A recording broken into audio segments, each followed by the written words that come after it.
Oi, eu sou a Rita Batata e se você deu play nesse vídeo é porque tá afim de saber sobre dramaturgia teatral, certo? Eu sou atriz e dramaturga e vou compartilhar um pouco caminhos, perspectivas e pensamentos de criação que têm me interessado na escrita teatral. Essa é uma videoaula fomentada pelo PROAC, mas desde já me coloco aqui como uma artista compartilhando processos de criação, uma vez que eu não tenho formação acadêmica nem pedagógica. A ideia é compartilhar um pouco, falar sobre a árdua labuta da escrita, de maneira que possa inspirar quem já escreve, quem quer escrever e quem tem curiosidade em dramaturgia teatral. Sejam bem-vindos!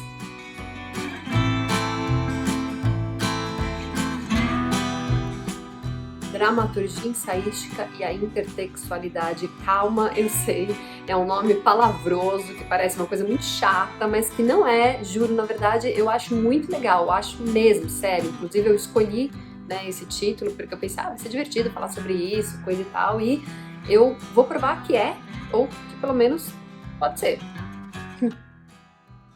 É muito comum quando alguém vai assistir uma peça perguntar, fala do quê? A peça é sobre o quê? A gente está no campo do tema. Quando a gente vai escrever uma peça, a gente pensa qual é o tema da minha peça, sobre o que eu quero falar, o famoso o quê. Mas aqui a gente não vai por esse caminho, tá? Mais do que falar sobre o que, a gente vai falar sobre o como. Não é o que contar, mas o como contar, que nada mais é do que a estrutura narrativa da peça.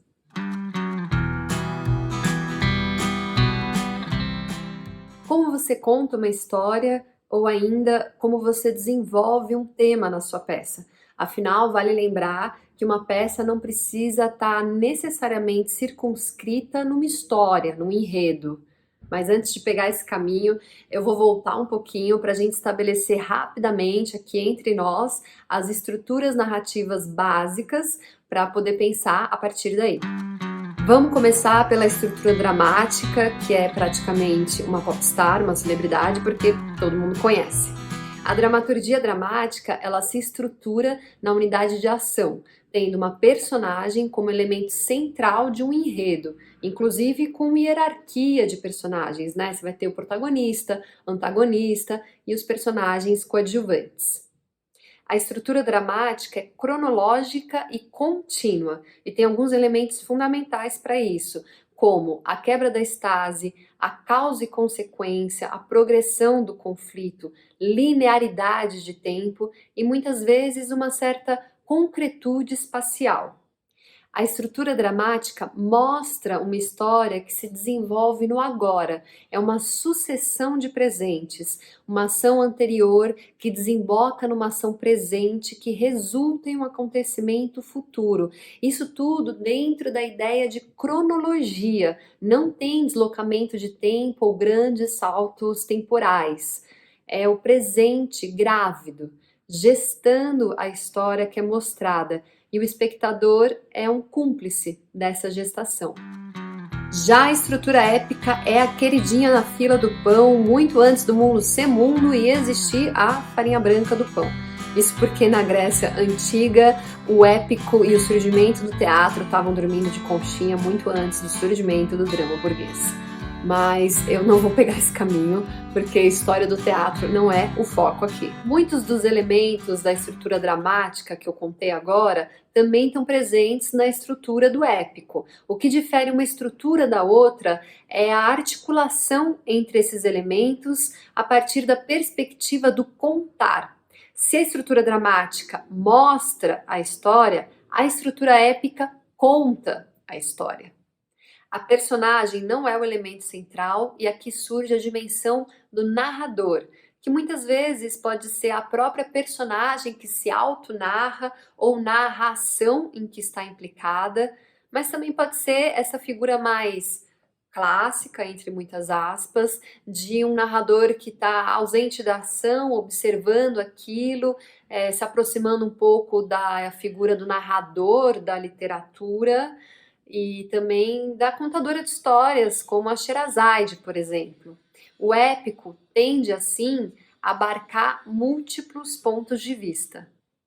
Um elemento fundamental da estrutura épica é o tempo, porque assim como no dramático, existe a noção de cronologia, mas aqui ela pode ser descontínua. A manipulação, a contração, o deslocamento temporal é um elemento central no épico. A temporalidade dos acontecimentos é expressiva e, portanto, essa noção espacial é menos concreta do que no dramático. Se a estrutura dramática organiza ações, o épico opera na organização de imagens num determinado sentido. A palavra tem muito peso na dramaturgia épica, uma vez que ela trabalha com a capacidade do espectador de imaginar a história, mais do que vê-la no palco. O Luiz Alberto de Abreu tem uma frase que eu carrego comigo, que ele diz: o épico agita a imaginação do público. A ação no dramático é mostrada no aqui e agora para o espectador. Já a ação no épico, muitas vezes, se dá na imaginação do espectador através da narração de imagens impregnantes. Por isso, a escolha dessas palavras que vão construir essa imagem que leva à ação é determinante. Narrar é a faculdade de intercambiar experiências. A dramaturgia épica está ligada a essa ideia de experiência, aquilo que organiza e dá sentido a uma vivência, gerando um acontecimento. É mais sobre a experiência do que a descrição de dados ou um relato instrutivo. A dramaturgia épica, ela transmite essa ideia de experiência. O que nos acontece, nos atravessa. Além desses dois guarda-chuvas imensos, que é a estrutura dramática e a épica, eu acho importante a gente pontuar aqui o lírico, que na dramaturgia é caracterizado não por uma personagem nítida, mas sim por uma voz central que exprime todo o seu estado de alma, que se traduz por um discurso que opera além do tempo e espaço. Numa expressão vertical de subjetividade, a voz lírica é um arrebatamento, um estado íntimo, uma expressão subjetiva que suspende a noção de tempo. É fora do tempo.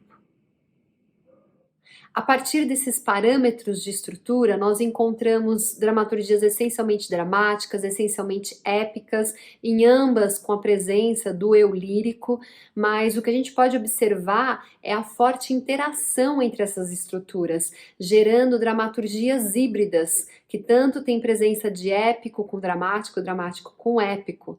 O legal é saber essas características para quando estiver escrevendo, poder usar das estruturas épicas, da estrutura épica ou dramática com intencionalidade, saber por que está usando aquele elemento e se ele é narrativo ou dramático, com qual intenção isso entra dentro da criação. Às vezes são alguns elementos, né? Por exemplo, na peça Love, Love, Love, ela tem 3 atos. Entre um ato e outro tem um grande deslocamento de tempo, que é um elemento épico dentro de uma peça estruturada no dramático, porque o espectador ele vai acompanhar a jornada daquelas personagens dentro desse deslocamento temporal longo. É dramático com elemento épico. Mas também encontramos dramaturgias que borram essas fronteiras de maneira mais expressiva, né? Por exemplo, em Onit, que é apresentado ali 3 camadas da história, onde cada espectador é estimulado a construir a sua própria perspectiva da história que lhe foi apresentada. Isto posto, você deve estar se perguntando, mas ok, onde entra a dramaturgia ensaística, a intertextualidade, que é o foco dessa conversa? Pois bem, justo, vou retomar esse caminho. O gênero de literatura que eu mais tenho prazer em ler é o ensaio literário ou artístico, né, para diferenciar do ensaio acadêmico que tem um outro propósito. Uma das minhas autoras preferidas é a Rebecca Solnit, amplamente conhecida por seus ensaios de cunho feminista, mas não apenas por essa temática. Eu sempre fico fascinada com a articulação de pensamentos dentro de um ensaio.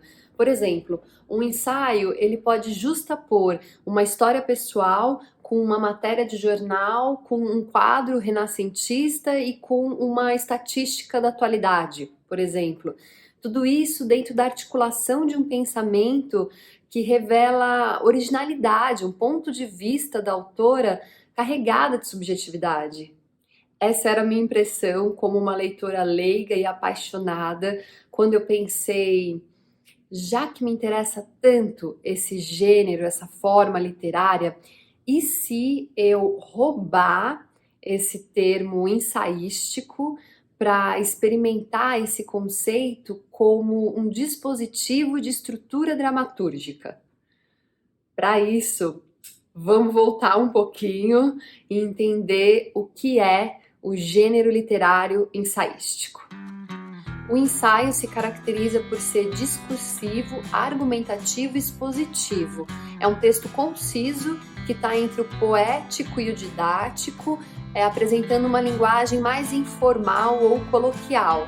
Ele expõe ideias e reflexões acerca de um tema, elaborando assim um ponto de vista da autora. Outra característica interessante é que o ensaio tem uma dimensão crítica, que vai problematizar algo sem ter a necessidade de apresentar uma resolução ou uma resposta. O ensaio é, portanto, uma tentativa de argumentação que não se encontra finalizada, conclusiva, fechada. Então, somando-se a ideia de usar como dispositivo uma estrutura ensaística, eu resgatei uma vivência que eu tive na SP Escola de Teatro, onde eu me formei dramaturga. Foi na aula do Matteo Bonfito que ele propôs um exercício prático de intertextualidade. Mas afinal, o que é essa coisa palavrosa? Ao pé da letra, intertextualidade é a relação entre textos.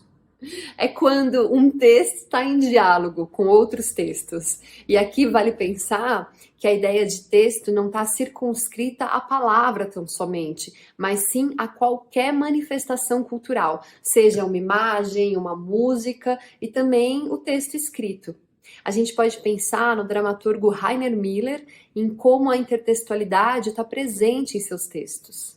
Para a gente ter uma ideia, eu vou ler aqui desse livro Rainer Miller, O Espanto no Teatro, da editora Perspectiva. Vou ler aqui um trechinho que fala, define o Hamlet Machine, que tem essa dimensão de intertextualidade. Hamlet Machine é estruturada em 5 cenas que espelham ao lado da tragédia de Hamlet o nosso tempo, as catástrofes da história e da cultura ocidental e a crise do artista intelectual cindido entre o desejo de se transformar em uma máquina sem dor ou pensamentos e a necessidade de ser um historiador desse tempo irredimido. O conflito do príncipe da Dinamarca é revivido através da memória de Hamlet e de uma Ofélia que toma para si o destino sedutor da mulher, bem como a polifonia das citações que remetem em lampejos de insights à situação histórica da produção e recepção da peça. Para usar a intertextualidade como uma ferramenta da escrita, não basta justapor os textos. É preciso pensar qual a relação esses textos estabelece na criação de um ou mais sentidos. O que me interessa nisso tudo é instigar um ponto de partida da escrita dramatúrgica pela ótica da estrutura, de pensar dispositivos de criação para desenvolver uma peça que não comece pela ótica de um tema subjugado a um enredo dramático. Dentro dessa premissa, o que seria uma dramaturgia ensaística? Eu vou partir de uma experiência pessoal aqui para a gente poder pensar em alguns caminhos, tá? Em 2022, eu desenvolvi um texto em processo de colaboração com a Mariana Leme, que é a diretora do espetáculo. Juntas nós temos a companhia de teatro Rima Coletiva e o propósito desse trabalho era criar um dueto cênico atuado por nós duas para falar sobre amizade. Então, a amizade era um ponto de partida que eu não considero um tema porque é algo muito abrangente. E por que amizade? Porque nós duas somos amigas há mais de 15 anos. Então, tem aí um estímulo de um dado biográfico. Mas a gente não tinha um desejo de criar uma peça de autoficção. Então, para abordar esse dado biográfico, eu usei da intertextualidade e escolhi como mote um filme clássico. No caso, foi Thelma e Louise, porque justamente o filme fala da amizade entre duas mulheres. O filme trouxe um marco temporal, que é a década de 90, que foi quando ele foi lançado. Esse marco temporal deslocou meu ponto de vista e eu passei a pensar nas mulheres que assistiram ao filme nos anos 90, as mulheres da minha idade, que poderiam ser as nossas próprias mães. Esse pensamento aqui começou a surgir uma proposição de personagem.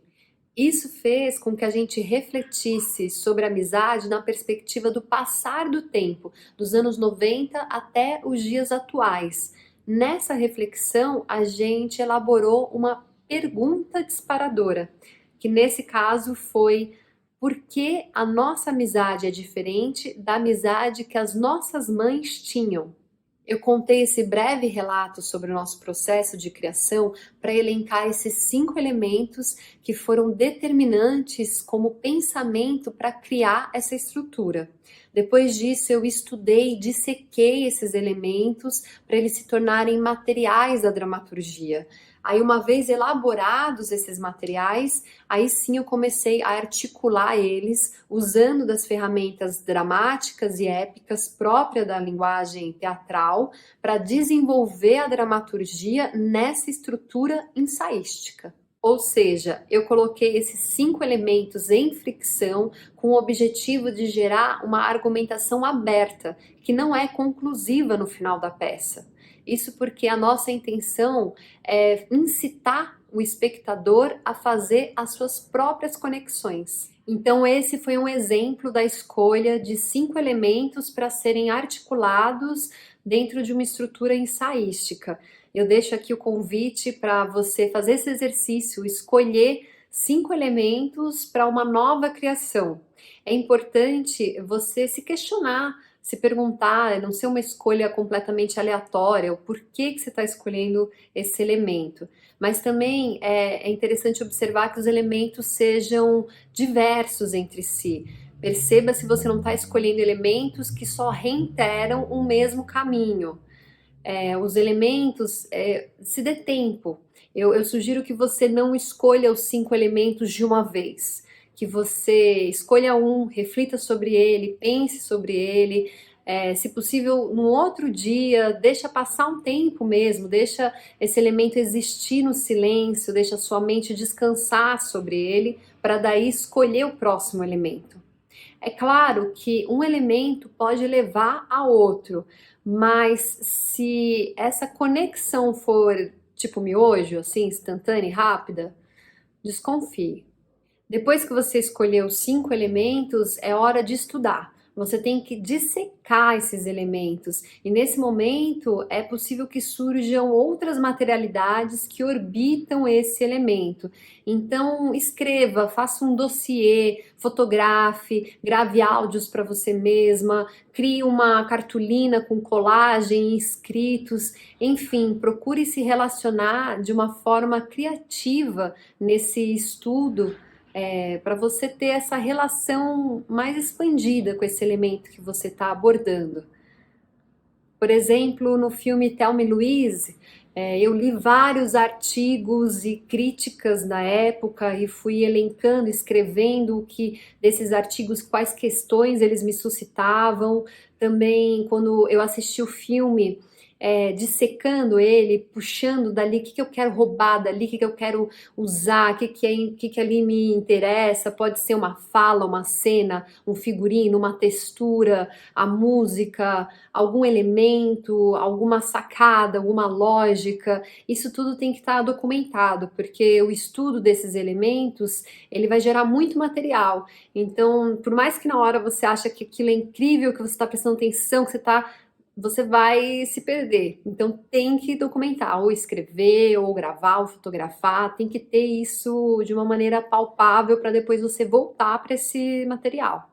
Quando você estiver dissecando esses elementos, é importante estar num estado de atenção e presença, porque nesse dissecamento vai começar a surgir insinuações de caminho entre um elemento e outro.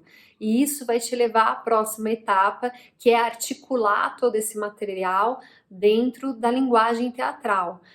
Nesse momento, é importante ter atenção para não querer fazer caber esse material dentro de uma estrutura já reconhecível de teatro. A ideia de uma dramaturgia ensaística abarca a possibilidade de que forma e conteúdo se descubram dentro através da sua própria natureza relacional. Por exemplo, eu estava desenvolvendo uma cena a partir de um material e eu achava que a forma dela tinha que ser um diálogo dramático em torno de um conflito. E eu fiz várias versões dessa cena junto desse material e não ficava feliz, não ficava bom, não estava funcionando, estava truncado. Até que eu entendi que aquela forma não era o que o material pedia. Então eu voltei para o material, revisitei com outra escuta e foi assim que eu encontrei um caminho que era o que aquele material precisava para ser expressado. Com certeza o volume de material criado vai ser muito maior do que o que vai compor o texto dramatúrgico final, mas de alguma maneira o texto estará impregnado por todo esse processo. Eu quero também sugerir que você faça o mesmo exercício que eu fiz no curso de dramaturgia sobre intertextualidade. Então, primeiro, você vai escolher uma questão que te move, que te atravessa, que te inquieta, uma questão que esteja relacionada com o tempo em que vivemos.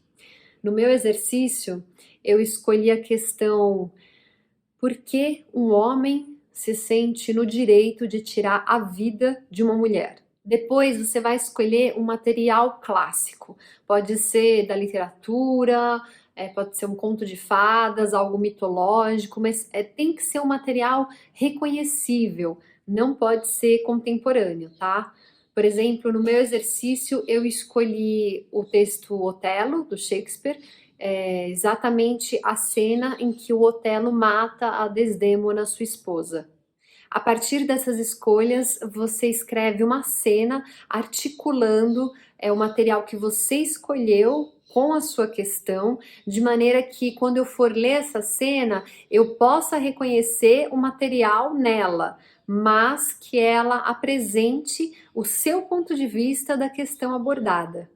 Tem inúmeras peças que eu poderia dar de exemplo aqui, pensando no que eu assisti no teatro, que me instigou a esse olhar de uma dramaturgia que eu estou chamando de ensaística, mas para citar algumas peças que me movimentaram nesse lugar, eu diria o ensaio Ponto Hamlet, Projeto Brasil, Rainhas, Duas Atrizes em Busca de um Coração, Antígona, da Andréa Beltrão.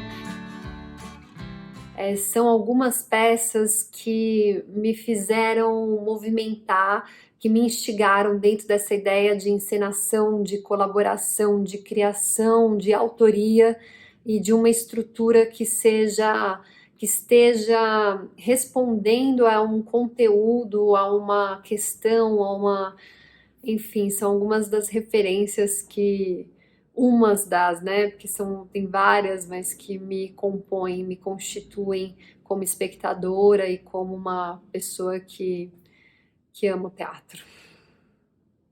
Eu estou chegando ao final dessa videoaula de compartilhamento de processos criativos.